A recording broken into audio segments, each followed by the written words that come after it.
Ce programme vous est offert par Illico Cash.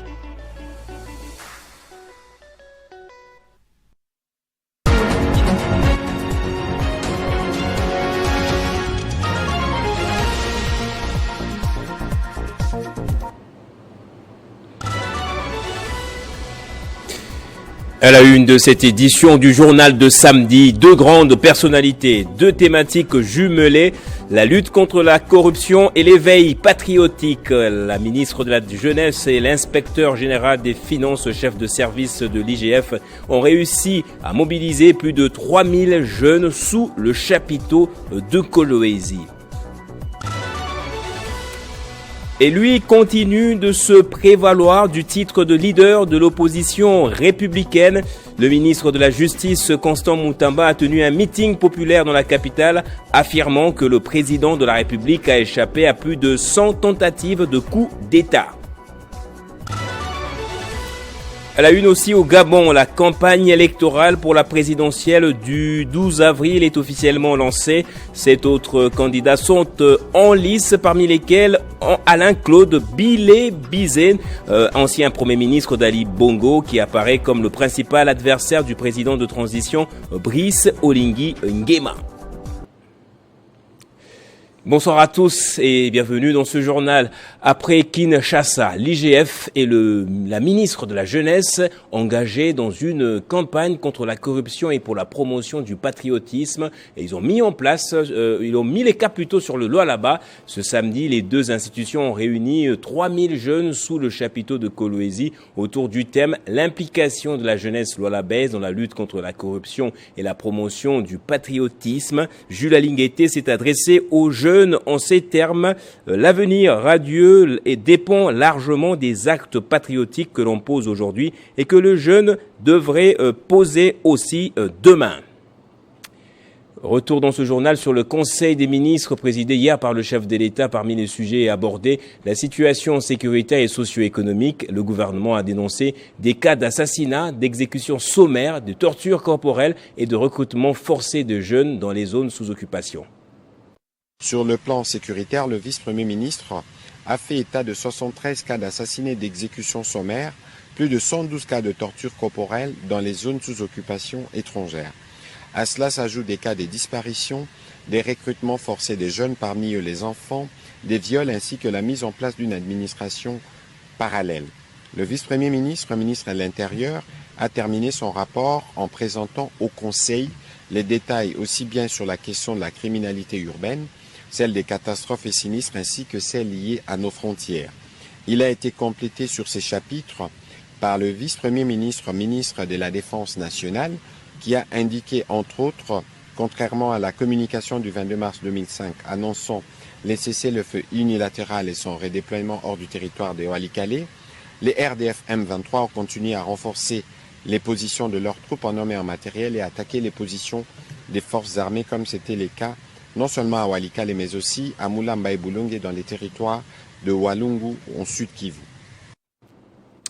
Je le disais dans les titres, le président de la République a déjà échappé à plus de 100 tentatives de coup d'État. C'est l'affirmation faite par Constant Moutamba lors d'un meeting populaire tenu ce samedi au terrain à Sosa dans la commune de Kassavubu, se présentant comme chef de file de l'opposition républicaine alors qu'il est membre du gouvernement. Il a appelé la population à soutenir les consultations politiques initiées par le chef de l'État. En chef de file de l'opposition républicaine, Constant Moutamba a tenu un meeting de vérité ce samedi 29 mars au terrain à Sosa dans la commune de Kassavubu. Malgré la pluie, la population quinoise s'est donc mobilisée en masse pour écouter les gardes des Sceaux qui s'est exprimé sur les enjeux politiques et sécuritaires du pays. Dans sa prise de parole, Constant Moutamba a précisé que le président de la République, Félix Tshisekedi, a échappé à plus de 100 tentatives de coup d'État parce qu'il a refusé de brader la souveraineté de la RDC. Banguna bakoti na mboka balingaki kosala coup d'État. Papa na biso Fachi Beton oyo azui pouvoir na voie légale a violé loi atamoko, a violé constitution atamoko.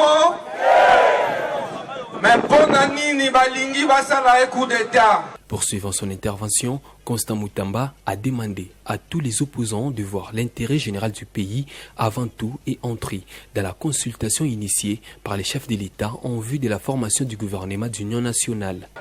Nasengi na ba opposant nyoso bata la intérêt ya mboka, intérêt ya nini? Ya mboka! Biso nyoso tota la intérêt ya mboka, tokota na ba consultation, topesa ba proposition na biso goete. Ya mibale ba consultation wana ezapo na ba poste te, ezapo na tono ba liloba, moko, liloba, moko. Constant Moutamba a affirmé également qu'il n'est pas question de se laisser influencer par l'ennemi. D'après lui, la nation congolaise ne va pas coaliser avec ceux qui sèment terreur et désolation en RDC. Il a bouclé ses meetings en remerciant la population quinoise pour le sacrifice dont elle a fait preuve malgré les conditions météorologiques. Le gouverneur Daniel Bumba a lancé vendredi les travaux de réhabilitation des avenues de la Paix et du conseil de ville dans la commune de Limete, quartier Salongo. Ce projet vise à renforcer la résilience de ces quartiers face aux catastrophes naturelles. Au programme, 815 mètres à réhabiliter suivant la technique dite des toits inversés. Cette technique permet l'écoulement des eaux du centre de la chaussée vers un drain couvert inaccessible aux usagers et aux riverains. Le choix de ces gabarits en forme de V a fait savoir la directrice de l'Agence française de développement, Safia Ibrahim, vise à renforcer la résilience de ces quartiers face aux catastrophes naturelles. Ce projet qui permettra de désenclaver, si je peux dire, ou plutôt d'offrir un cadre de vie de qualité à pratiquement 80 000 habitants qui sont concernés par ce projet-là. Dans son adresse, le premier citoyen de la ville de Kinshasa, Daniel Bumba Lubaki, a invité les habitants du quartier Salongo à s'approprier ces ouvrages qui s'inscrivent dans la vision du président de la République, Félix-Antoine Tshisekedi Tshilombo, et vont contribuer au développement de cette partie de la capitale. Ce projet va offrir aux Quinois un cadre d'exercer justement le sport. Nous demandons aux Quinois et Quinoises de Salongo de bien suivre ces travaux, de veiller à ce que les choses se fassent en bonne et due forme.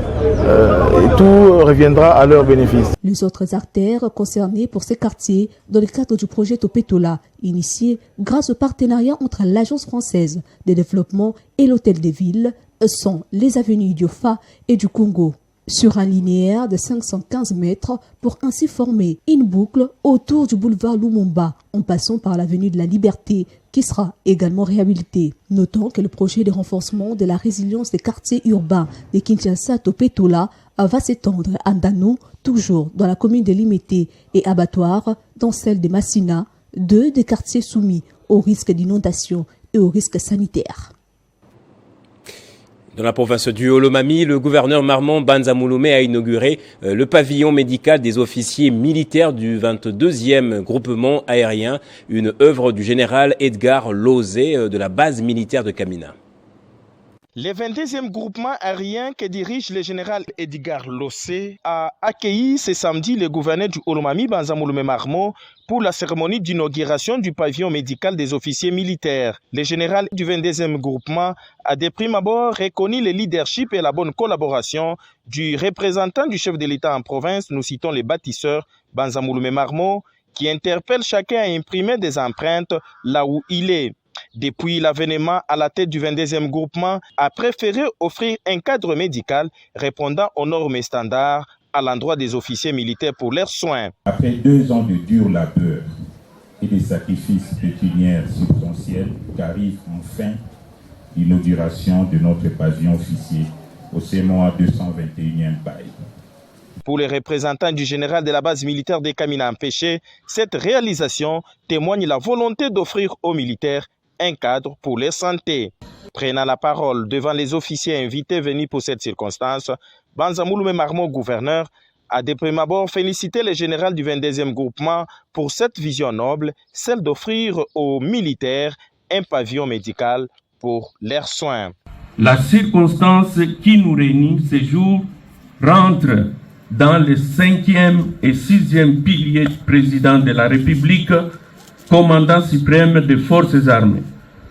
En effet, à l'aube de son 2e mandat, Il avait défini ses priorités à travers 6 piliers. Mot terminé, le représentant du chef de l'État en province, Banza Mouloumé, a procédé à la coupure du ruban symbolique, suivi de la visite guidée du pavillon sous les explications du général Edgar Lossé. Après avoir suivi religieusement les explications sur la genèse de ces pavillons, Banza Mouloumé Marmot a encouragé le général de demeurer dans cet élan car, dit-il, l'histoire nous jugera tous, a-t-il conclu. Parlons de la solidarité nationale en ce temps de crise. Un déjeuner de la conférence des leaders a été organisé pour sensibiliser les Congolais à vivre dans l'amour et l'unité. À cette occasion, une prière a été faite en faveur de la nation. Après avoir constaté la crise de fraternité et d'amour au sein des hommes et femmes de Dieu, surtout enfants de Dieu, le pasteur Jerry Kabongo organise chaque année les déjeuners conférences des leaders intitulés « Nous sommes frères » dans l'objectif de renforcer les liens de cohésion et d'entente entre frères et sœurs en Christ.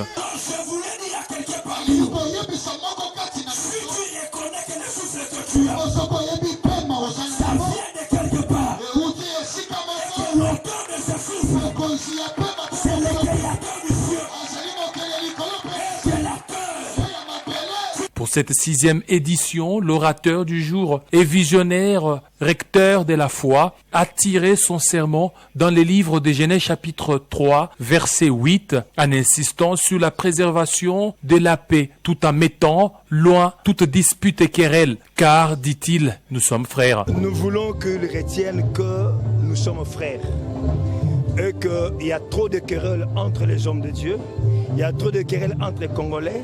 Les gens se divisent pour des choses inutiles. Mais on peut se choisir une femme, on peut choisir une option, mais un frère, on ne le choisit pas. C'est une imposition venant de la part de Dieu. Alors on ne peut pas abandonner son frère parce qu'il est mauvais ou parce qu'il a fait quelque chose de mal. Nous devons toujours être ensemble. Nous voulons que les hommes politiques parlent le même langage, qu'ils regardent dans la même direction. C'est alors que les choses marcheront. J'ai donné l'exemple lorsque le défi est lancé. Le défi est lancé par Goliath. Mais vous êtes sur les champs de bataille, vous ne faites rien. Quand un David qui quitte la bourse arrive, toi ne juge pas David que je connais la maïs de ton cœur. Que toi tu peux être, tu es orgueilleux, tu es ceci. Non. Range-toi derrière David, combattons Goliath. Dès qu'on coupe la tête de Goliath, on reviendra dans le pays pour régler les problèmes du pays. L'occasion a été donnée aussi de prier pour la paix dans l'Est de la République démocratique du Congo. Et puis, comment canaliser les ambitions des femmes pour leur permettre de jouer un rôle clé dans le développement de la RDC? Comment les rendre plus autonomes? Autant de questions abordées par la synergie des jeunes femmes candidates à l'occasion du mois de mars. Lors de la cérémonie de clôture organisée dans la commune de Lemba, l'ASBL a également plaidé pour le retour de la paix dans l'est du pays. La synergie des jeunes femmes candidates a clôturé en beauté le mois dédié à la femme. C'est ici que nous devons définir ensemble les voies à suivre pour garantir aux générations futures des femmes congolaises une place égale dans notre société. Lors de cette cérémonie de clôture, il était question pour cette ASBL de réfléchir sur les défis qu'ont les femmes et les ambitions qu'elles ont, comment les canaliser pour faciliter leur éclosion dans la société. Il était question de réfléchir sur le thème tant national qu'international et nous avons échangé sur les défis qu'ont les femmes et les ambitions qu'elles peuvent avoir. Comment canaliser ces ambitions et être conscient, prendre conscience de ces ambitions et canaliser cela pour permettre à ce que les femmes éclorent et qu'elles puissent participer justement dans des postes décisionnels dans ce pays. La question de la guerre a été passée au peigne fin et la synergie des femmes candidates a plaidé pour le retour imminent de la paix dans les zones occupées par le Rwanda et ses supplétifs du M23 AFC. Nous nous proposons justement, dans le cadre de cette synergie, à apporter notre pierre dans l'édifice pour pouvoir aider notre président de la République ainsi que le gouvernement dans cette quête de paix. Mais il est important de savoir que nous, en tant que synergie, nous luttons pour l'intégralité territoriale. Il est important que l'intégrité territoriale soit protégée parce que la nation, elle reste une et une seule. La synergie de jeunes femmes candidates est une association sans but lucratif qui émerge dans la promotion de l'autonomisation et l'émancipation de la femme et de la jeune fille. La Ligue des femmes de l'Action pour un Congo nouveau, parti cher au sénateur Célestin Vunabandi, s'est réunie ce samedi pour célébrer le mois de mars. Une occasion pour Jules Chibola, récemment élue coordinatrice, de prendre contact avec les femmes de tous les districts. Le président national de l'Action pour un Congo nouveau souhaite que les femmes de son parti politique soient valablement représentées lors des élections de 2028. D'où l'urgence et la nécessité s'imposent de les mobiliser parce qu'elles constituent les piliers sur lesquels le parti doit s'appuyer. Ce samedi, sous la coordination de Madame Julie Chibola, les femmes de la scène étaient fortement mobilisées à l'occasion de la célébration du mois de mars autour de leur président national, les sénateurs Célestin Vunabandi, qui s'est dit satisfait de constater cet engagement qui traduit à la lettre sa vision. De satisfaction de constater que les mamans ASEN ont été aussi mobilisées, fortement mobilisées et surtout très engagées. Je constate que les mamans au sein de la scène constituent les piliers sur lesquels le parti doit s'appuyer. Aujourd'hui, je crois qu'elles ont su montrer à la face du monde que sans elles, finalement, la nation ne vaut rien. Sans les mamans, la nation ne vaut pas grand-chose. C'est sur les mamans que nous devons compter, c'est sur les mamans que nous devons nous appuyer, tant sur le plan de la nation que sur le plan de nos organisations politiques respectives. Et au sein de la scène, on a su le démontrer. Pour sa part, le secrétaire général Ahmed Emedi Houssen a exhorté ce maman à s'impliquer davantage dans les activités du parti et les cotisations. Nalingi na pesa merci. Merci nangai ezokende epai ya camarade président national. Prenant la parole à son tour, la coordinatrice nationale de la Ligue de femmes, Julie Chibola, s'est dit déterminée à soutenir la vision du président national pour les femmes de son parti. D'accompagner la vision de notre président national, son Excellence Célestin Vunabandi, qui a insisté pour dire que la femme ASEN est non seulement pilier des idéaux du parti, elle est aussi sentinelle du parti, qui est le temple, elle est aussi symbole de paternité et de solidarité et d'amour pour le parti. Nous nous accrochons à cette vision d'unité, d'amour au sein du parti pour marcher sur une vision de 2028. Et nous sommes fiers qu'ils soutiennent la maman pour les élections prochaines et ils veulent nous voir nombreuses participer dans les institutions du pays. Par ailleurs, signalons que cette activité a été également une occasion pour Madame la coordinatrice nouvellement élue de prendre contact avec les femmes de tous les districts. Et puis pour terminer l'actualité en Afrique, ce samedi 29 mars, le Gabon donne le coup d'envoi de la campagne électorale pour la présidentielle du 12 avril, une élection historique marquant la fin de la dynastie Bongo. Après 56 ans de règne, parmi les 8 candidats en lice, le général Brice Oligui Nguema, président de transition, fait figure de favori soutenu par des figures comme Jean Ping, tandis qu'Alain Claude Billié Binze, ex-premier ministre, ambitionne de s'imposer comme une alternative. Au cœur des enjeux, la restauration d'une gouvernance transparente, la lutte contre la corruption, la réponse aux attentes d'une jeunesse en quête de renouveau dans ce pays pétrolier miné par les inégalités. On passe à présent au rappel des titres de ce journal. Deux grandes personnalités, deux thématiques jumelées, la lutte contre la corruption et l'éveil patriotique. La ministre de la Jeunesse et l'inspecteur général des Finances, chef de service de l'IGF, ont réussi à mobiliser plus de 3000 jeunes sous le chapiteau de Kolwezi dans le Lualaba. Et lui continue de se prévaloir du titre de leader de l'opposition républicaine. Le ministre de la Justice, Constant Moutamba, a tenu un meeting populaire dans la capitale, affirmant que le président de la République a échappé à plus de 100 tentatives de coup d'État. Et au Gabon, la campagne électorale pour la présidentielle du 12 avril est officiellement lancée. 7 autres candidats sont en lice, parmi lesquels Alain Claude Billié Binze, ancien Premier ministre d'Ali Bongo, qui apparaît comme le principal adversaire du président de transition Brice Oligui Nguema. Et c'est ici que se referme ce journal. Merci à vous tous de l'avoir suivi. L'actualité continue sur votre chaîne Télé 50.